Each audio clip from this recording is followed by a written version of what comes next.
ایک زمانے میں الڈوریا کی بادشاہی میں ایک خوبصورت شہزادی رہتی تھی جس کا نام سیفینہ تھا۔ وہ اپنی خوبصورتی اور رحم دلی کی وجہ سے پورے ملک میں جانی جاتی تھی۔ ملک میں شہزادی سیفینہ کی رحم دلی کے ساتھ یہ بھی مشہور تھا کہ شہزادی کے پاس ایک ایسی قیمتی چیز کا راز ہے جو سوائے شہزادی کے اور کوئی نہیں جانتا۔ شہزادی کے پاس ایک پراسرار جادوئی دوائی تھی جو اس ملک کی سابق ملکہ جو شہزادی سیفینہ کی دادی بھی تھی، انہوں نے اپنے مرنے سے پہلے شہزادی سیفینہ کو تحفے میں دی تھی۔ کہا جاتا تھا کہ یہ دوائی غیر معمولی طاقت رکھتی تھی جو پینے والے کو اس کی گہری خواہش پوری کرنے کی صلاحیت رکھتی تھی۔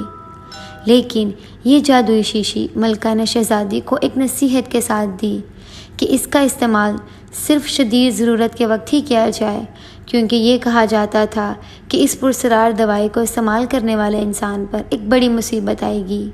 ایک دن ایک خوفناک خشک سالی نے شہزادی سیفینہ کی سلطنت کو گھیر لیا۔ فصلیں مرجھا گئیں تو لوگوں کو مشکلات کا سامنا کرنا پڑا۔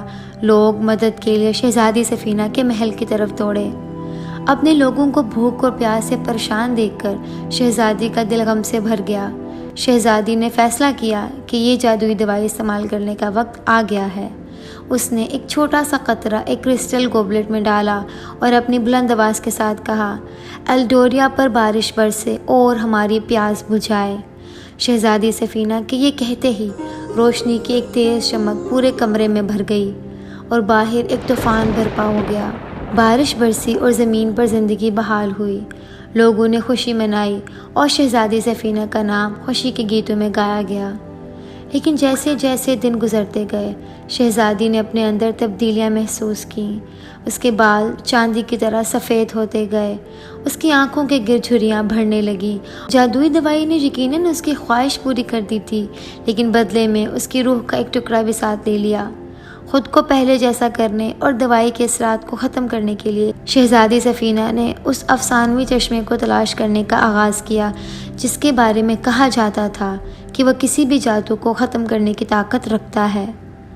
راستے میں شہزادی نے بہت سی مشکلات کا سامنا کیا۔ آخر کار ایک پرخطر سفر کے بعد شہزادی سیفینہ کو وہ چشمہ ملا اور شہزادی نے اپنی روح کو بحال کرنے کے لیے اسی چشمے کے پانی کو 7 دن تک مسلسل پیا، پھر مکمل صحت یاب ہو کر واپس اپنی سلطنت کا سفر شروع کیا۔ الڈوریا کی سلطنت پروان چڑھنے لگی اور شہزادی سیفینہ نے حکمت اور اندر سے آنے والی ایک نئی طاقت کے ساتھ حکومت کی، اور اسی طرح شہزادی سیفینہ کی کہانی اور اس کی جادوئی دوائی کا قصہ الڈوریا میں ایک مشہور افسانہ بن گیا۔